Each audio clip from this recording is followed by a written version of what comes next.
Somos el equipo número 3 y vamos a hablar de la descompensación metabólica y el desequilibrio hidroelectrolítico. El equipo está formado por la doctora Karina Hernández, el doctor Andrés Orihuela y la doctora Ilusión Ramos.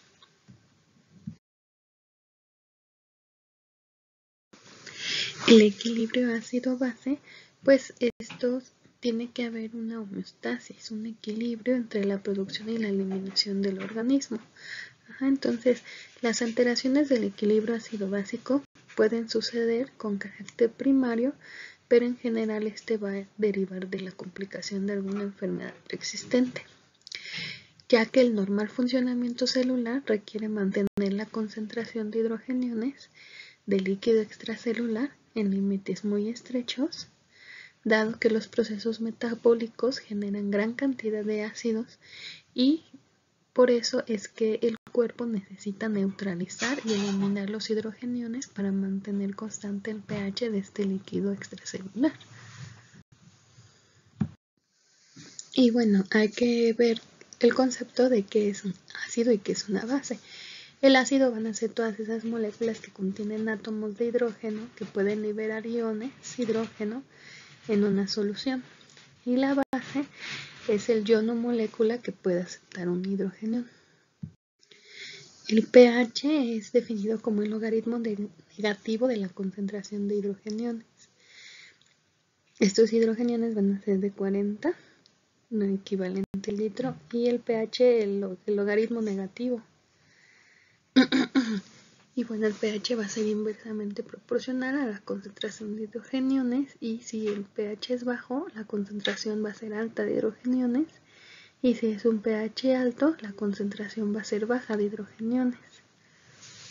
Y aquí tenemos el ejemplo de la concentración de hidrogeniones y del pH, los valores normales en sangre arterial de 7.4, sangre venosa 7.35, líquido intersticial 7.35, el líquido intracelular de 6 a 7.4, en orina de 4.5 a 8 y el ácido clorhídrico gástrico de 0.8.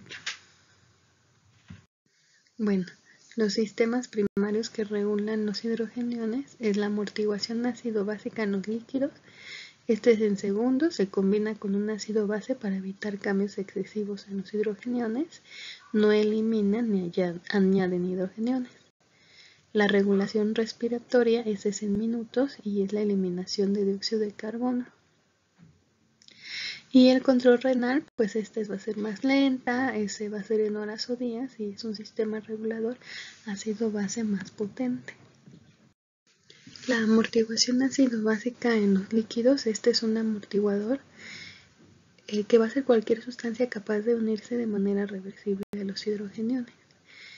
Que se encuentra a un nivel plasmático a temperatura de 37 grados para mantener un pH de 7.35. Esto va a ser una regulación inicial de un equilibrio ácido-base. Y bueno, tenemos el bicarbonato, los fosfatos y las proteínas. El sistema amortiguador de las proteínas ayuda a evitar los cambios de pH del líquido extracelular. Aproximadamente el 60 al 70% de la amortiguación se produce en las células y en las proteínas, y la membrana va a permitir una difusión. Y bueno, tenemos el dióxido de carbono rápido y el bicarbonato y dos hidrogeniones lentos. En el sistema amortiguador del bicarbonato, en la ecuación tenemos el dióxido de carbono más el agua. En una anhidrasa carbónica van a generar un ácido carbónico. Este ácido carbónico puede conllevar a hidrogeniones más el bicarbonato. Este se encuentra abundante en paredes de los alvéolos, donde se va a liberar dióxido de oxígeno, en las células epiteliales de los túbulos renales, donde el dióxido reacciona con el agua para formar lo que es el ácido carbónico. Según la ley de acción de masas, el pH viene definido por la ecuación de Henderson-Hasselbalch. Esta expresa la concentración de hidrogeniones en unidades de pH. Permite el cálculo del pH de una solución con bastante precisión si se conoce la concentración molar del bicarbonato y del dióxido de carbono, donde el pK es la constante de disociación del ácido carbónico y este va a tener un valor de 6.1. Esta ecuación de Henderson-Hasselbalch nos permite diferenciar entre la alcalosis y la acidosis. En cuanto a una situación de nivel renal, en cuanto al bicarbonato, si se mantienen concentraciones altas, estamos hablando de una alcalosis, y si está en una concentración baja, en una acidosis.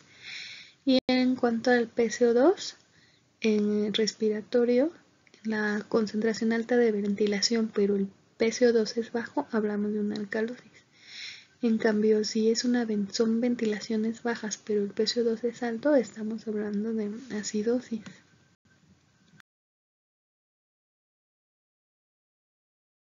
En una regulación respiratoria, el control que se ejerce sobre el CO2, sobre el líquido extracelular, es por los procesos intercelulares, la producción continua de CO2. Este se difunde en los pulmones y se difunde principalmente en lo que son los alveolos, de ahí en la atmósfera, y va a aumentar el CO2 y la presión de CO2. Si las ventilaciones son altas, el CO2 va a ser bajo y el PCO2 también. Si la ventilación es baja, el PCO2 va a ser alto y a su vez el PCO2. Y bueno, las células de líquido intersticiales en la sangre, y el CO2 va a ser de un valor de 1.2 milimoles y el PCO2 de 40.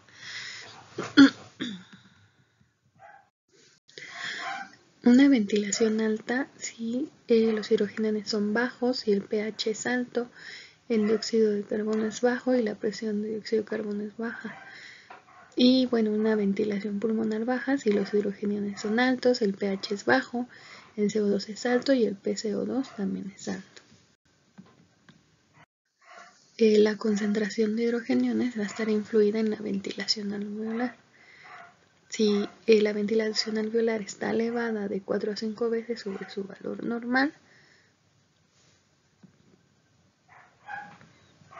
su eficacia va a ser de un 50 a un 75% y la respuesta se va a producir de 3 a 12 segundos. Este equilibrio, este control, se va a dar en forma renal. Los riñones van a controlar este equilibrio ácido-base, va a ser excretado por orina, ya sea ósida o básica, se van a dar la secreción de hidrogeniones, la reabsorción de bicarbonato y la regeneración de bicarbonato. Y bueno, este mecanismo lo va a dar la secreción de hidrogeniones y la reabsorción de bicarbonato.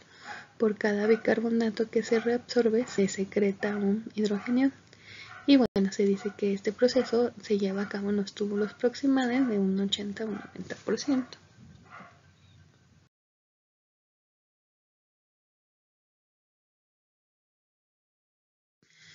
Este proceso secretor se da, el CO2 se difunde a través de la célula tubular, los hidrogeniones van a pasar a la luz tubular, el bicarbonato pasa al líquido intersticial y a la sangre de los capilares peritubulares.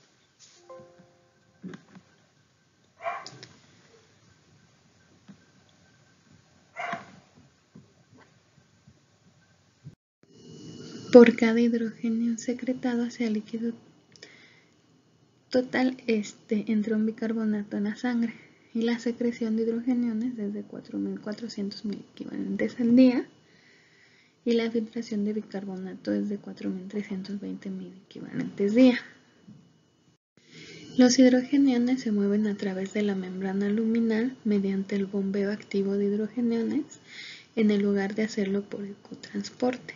Esto es importante para tener una orina ácida y la concentración de hidrogeniones va a aumentar hasta unas 900 veces. Esto se da en la porción final de los túbulos distales, en los túbulos colectores. Para hablar de alcalosis metabólica es cuando hay un aumento de bicarbonato sobre los hidrogeniones en la orina Este es el exceso de bicarbonato, no se puede reabsorber y se queda en los túbulos y finalmente se excreta en orina y ayuda a corregir la alcalosis metabólica. Y la acidosis, cuando hay un aumento de hidrogeniones sobre el bicarbonato, hay una reabsorción completa de bicarbonato y el exceso de hidrogeniones es amortiguado en los túbulos por el fosfato y amino y pasa a la orina. El hiato aniónico es la diferencia entre los aniones no medidos y los cationes no medidos. El valor normal va de 8 a 16 milequivalente. Este hiato aniónico aumentado se va a generar en diabetes mellitus, acidosis láctica, insuficiencia renal crónica, intoxicación por aspirina, intoxicación por metanol. Y el hiato iónico normal se va a generar por hiporcloremia en la diarrea, acidosis tubular renal, inhibidores de anhidrasa carbónica en la enfermedad de Addison. Y bueno, para la valoración general del equilibrio ácido-base, pues primero se tiene que valorar el pH, la concentración plasmática de bicarbonato, la presión de CO2 y en ocasiones el hiato aniónico o el anión gap. Los términos de acidemia y alcalemia es el aumento o disminución respectivamente de la concentración plasmática de hidrogeniones y los términos de acidosis o alcalosis son los procesos fisiopatológicos que originan dichas alteraciones. Cuando las anormalidades del equilibrio ácido-básico se inician, podemos tener cambios. Estos trastornos van a ser respiratorios y están valorados por la presión de CO2. Si están elevados es una acidosis y si están bajos una alcalosis.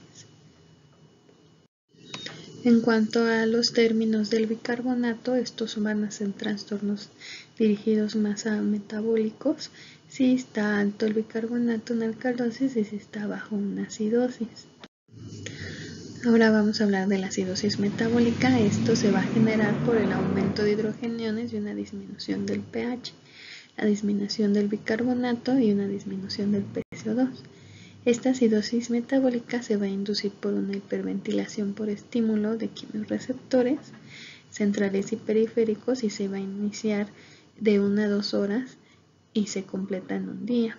En su virtud, la presión de CO2 baja de 1 a 2 mililitros de mercurio por cada 1 mil equivalente, que baja la concentración plasmática de bicarbonato. Esta acidosis metabólica se produce por acúmulo de ácidos no volátiles debido a la falta de eliminación renal o a aumento de su producción o aporte de oxígeno, por pérdidas digestivas o renales de bicarbonato. Se va a clasificar según el hiato aniónico en normocloremias o hipercloremias. Las causas de esta acidosis metabólica, si presenta con un anión gap elevado, es la cetoacidosis diabética, acidosis láctica, insuficiencia renal, intoxicación por salicitalatos, etanol, por azufre. Y cuando hablamos con un anión gap normal, hipercloremias, pérdidas digestivas como diarrea, pérdidas renales de bicarbonato, acidosis tubulares renales, hiperparatiroidismo primario, fármacos como acetazolamina, ciclosporina, los diuréticos. Y pues nuestro paciente puede presentar, en cuanto al cuadro clínico, disnea, hipercapnia, respiración de Kussmaul, disminución de la respuesta ionotrópica a las catecolaminas, arritmias ventriculares, contractilidad cardíaca, hipotensión arterial, cefalea, disminución de nivel de conciencia, convulsiones, retraso de crecimiento, osteomalacia, osteoporosis. Nuestro diagnóstico es por una historia clínica, una exploración física donde podemos observar hiperpnea, hipotensión o hasta coma, y la gasometría arterial pues va a ser un pH bajo, un bicarbonato bajo y un PCO2 bajo. Y en tratamiento el objetivo es elevar el pH hasta 7.20 y el bicarbonato a un torno de 15 milequivalentes para minimizar los efectos cardiovasculares de la acidosis, calcular el déficit de bicarbonato y hacer la reposición de la mitad en las primeras 12 horas. Y bueno, la acidosis metabólica suele acompañarse de déficit importante de potasio, tanto por pérdidas digestivas como renales, y se recomienda un aumento variable de potasio de 0.2 a 1.7 por cada descenso de 0.1 en el pH arterial. En cuanto a la acidosis metabólica, esto se da por la elevación del pH y la disminución de hidrogeniones. Está aumentado el bicarbonato y la presión de CO2. Esta alcalosis metabólica se induce por la liberación de hidrogeniones por parte de los tapones intracelulares. Posteriormente se produce una hipoventilación por inhibición del centro respiratorio debido a un descenso de hidrogeniones. Y por ello la PCO2 se eleva hasta 0.7 por cada 1.000 equivalente, que aumenta la concentración plasmática de bicarbonato. Esta alcalosis metabólica generalmente se inicia por pérdidas digestivas como vómitos, aspiración nasogástrica, por pérdida renal como diuréticos y otros procesos puede ser la administración exógena de bicarbonato.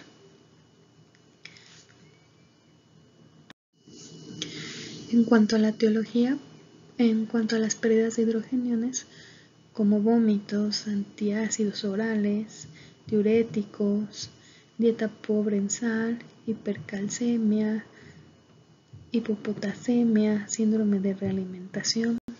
Cuando es retención, administración exógena de bicarbonato puede ser por administración de bicarbonato sódico, transfusiones masivas de sangre, síndrome de leche alcalinos.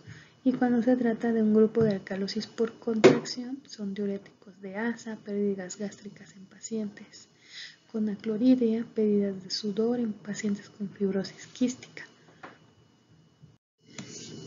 El cuadro clínico no tiene como tal ciertas características, pero sí hay un porcentaje de pacientes que presentan edema y en sus formas más graves puede aparecer hiperreflexia, parestesias, mareo e incluso tetania. El diagnóstico también es por una historia clínica, una exploración física donde se puede encontrar la deshidratación, el edema y una hipertensión arterial. La gasometría arterial nos va a dar resultados de un pH alto, un bicarbonato alto y un PCO2 alto. Y el tratamiento en las formas salinosensibles, lo ideal es una solución salina al 0.9% a un ritmo que estará en función de la tensión arterial, de la diuresis y el riesgo de insuficiencia cardíaca. En casos de hipopotasemia hay que reponer el déficit cloropotásico intravenoso o oral. Y en las formas salino-resistentes asociadas a edema y tratamiento diurético se deberían suspender el mismo o sustituirlo por acetazolamina.